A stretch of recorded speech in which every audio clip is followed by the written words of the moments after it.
(11월의) 식물일기 시작할게요. 이번에는 제가 이 물꽂이로 키우는 식물들을 다 이렇게 모아봤거든요.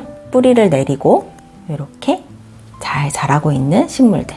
제가 왜 이번 11월 달에는 이런 물꽂이 해서 키울 수 있는 아이들을 소개하냐면, 여름철에는 이 물속에 세균 번식이 빠르잖아요. 그래서 물꽂이를 조금 꺼려 하셨다면, 겨울철에는 이 물에서 키우는 식물들을 이용해서 가습기의 역할을 할 수 있는 효과를 톡톡히 볼 수 있기 때문에 이렇게 물에서 키우는 식물들을 한번 소개해 보려고 해요.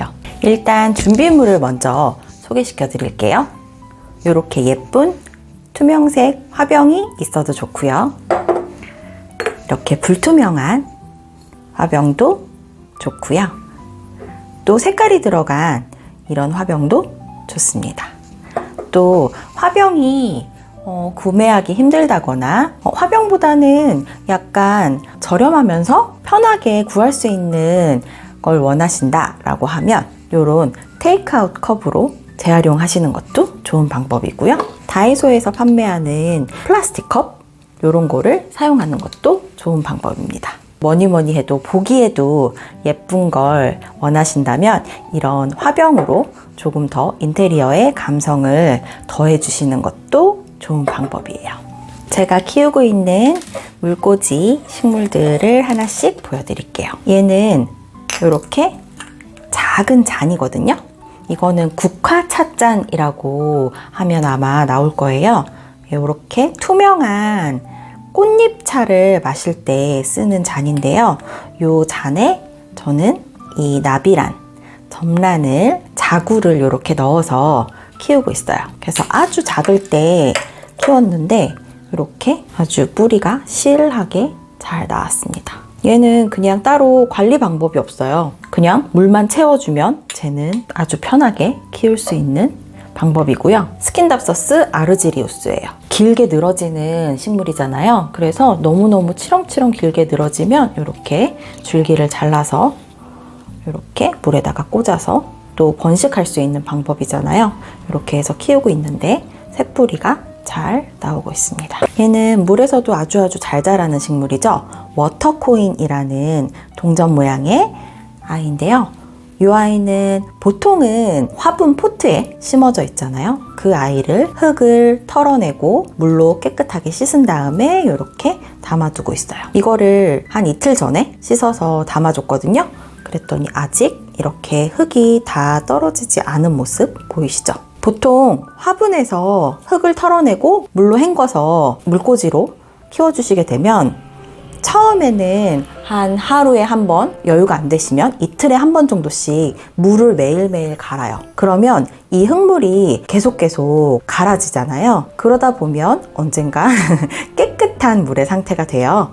그러면 그때부터는 일주일에 한 번 정도씩 물을 갈아주면 됩니다. 동글동글한 화병에 이렇게 동그리가 있으니까 더 귀엽죠. 이 화병은 약간의 모양을 가지고 있는데 리본을 달아서 또 멋스러움을 조금 더 주었고요. 오레우스를 넣어서 모양을 즐길 수도 있지만 무늬를 즐길 수 있는 이런 식물을 넣어봤습니다. 이거는 제가 예전에 주문 제작했던 저 푸르름TV 이 로고 되어 있는 화분인데요. 여기에 뭘 심는 게 좀 부담스럽더라고요. 물을 주는 것도. 이렇게 구멍이 있긴 하지만 이게 흙물이 계속 들고 약간 꺼내서 물을 주고 이러는 게 조금 귀찮을까봐 작은 씨앗병 같이 이런 거에다가 반딧불이 아이비를 꽂아서 키우고 있거든요. 뿌리도 아주 잘 내렸죠. 이렇게 작은 아이를 이렇게 쏙 넣어서 키우고 있습니다. 무늬가 화려한 콜레우스. 그냥 아주 단순한 잼통이거든요. 넣어서 이렇게 감상하기에도 아주 화려한 무늬를 잘 즐길 수 있어요. 같은 나비란인데요. 느낌이 다르죠. 요거는 아주 작은 국화찻잔에 이렇게 넣어서 이렇게 테이블 위에 센터피스로 감상을 할 수도 있고 또 혹시 집에 약간 금이 가거나 유행이 지나간 옛날에 사서 사용하기 별로 기분이 안 나는 그런 와인잔이 있으면 요런 와인잔에다가 돌멩이 에그스톤 있죠? 요런 거 몇 개 넣고 여기에다가 점란을 이렇게 넣어서 키워주시는 것도 예쁘죠?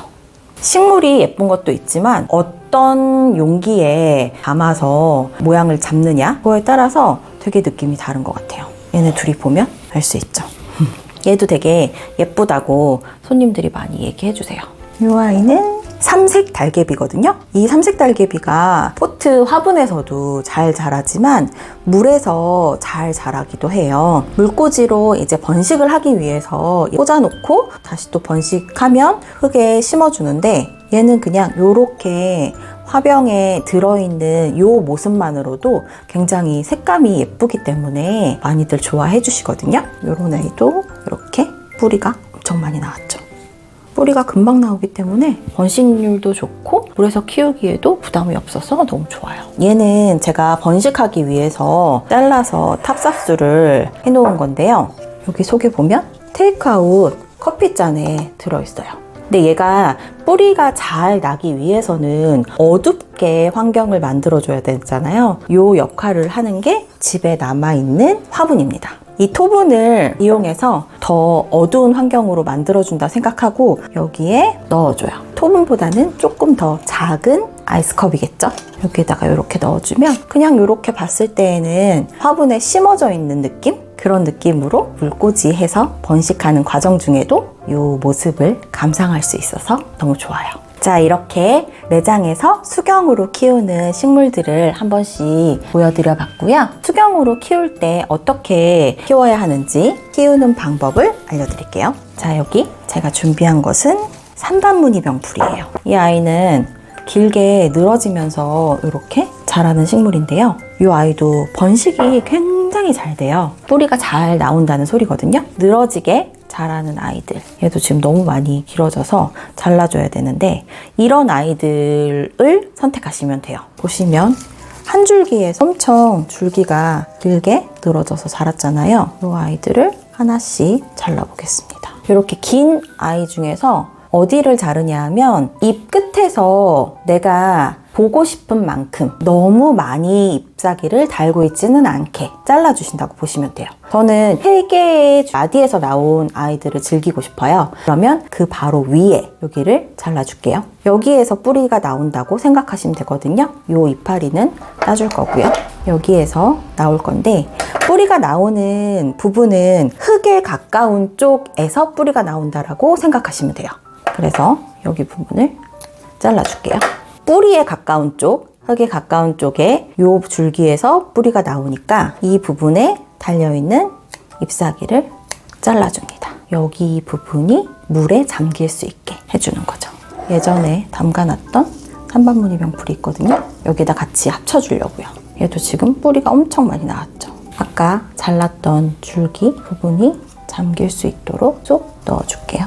그리고 이 자른 이파리는 버리겠습니다. 잎을 잘라주고 여기 줄기가 물에 담기도록 넣어줬습니다. 삼색 달개비는 한번 잘라볼게요. 위에 이파리 3개에다가 한 4개 정도 남겨놓을까요? 그러면 얘 이파리가 필요 없어지는 거예요.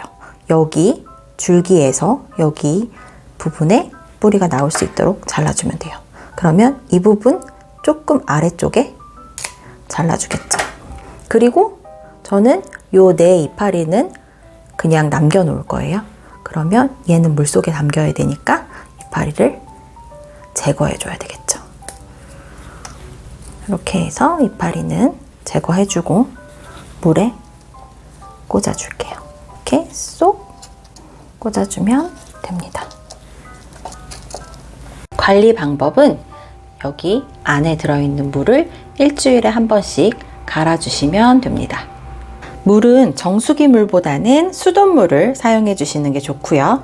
이렇게 에그스톤 같은 돌멩이들을 넣어서 키우실 때에는 물을 조금씩 채워주시는 것도 좋아요. 수경으로 키우는 식물 중에 영양을 주고 싶다라고 하시면 이런 액상 비료를 선택해서 주시면 돼요. 요거는 메네델이라는 액상 비료거든요. 여기 보시면 파종, 육묘, 정식, 이식, 생육 전반에 사용하는 용액이고요. 이 메네델은 100대 1의 희석액으로 식물에게 주시면 됩니다. 하이포넥스, 이 액비는 1000대 1로 보통은 식물에게 주거든요. 이런 스포이드를 이용해서 한 방울에서 많으면 2방울 정도 넣어주면 됩니다. 한 방울, 2방울 정도 이렇게 넣어주면 되고요. 이 물이 한 이틀 정도 유지돼서 먹을 수 있도록 해주는 게 좋고요. 그 다음에는 맑은 물로 갈아주시는 걸 추천드립니다. 이번 11월 식물일기는 물에서 키울 수 있는 수경식물들, 물꽂이 식물들을 소개해드렸고요. 일상의 소소한 행복을 느끼게 해주는 식물들과 함께 즐겁고 행복한 식물 생활하세요. 감사합니다.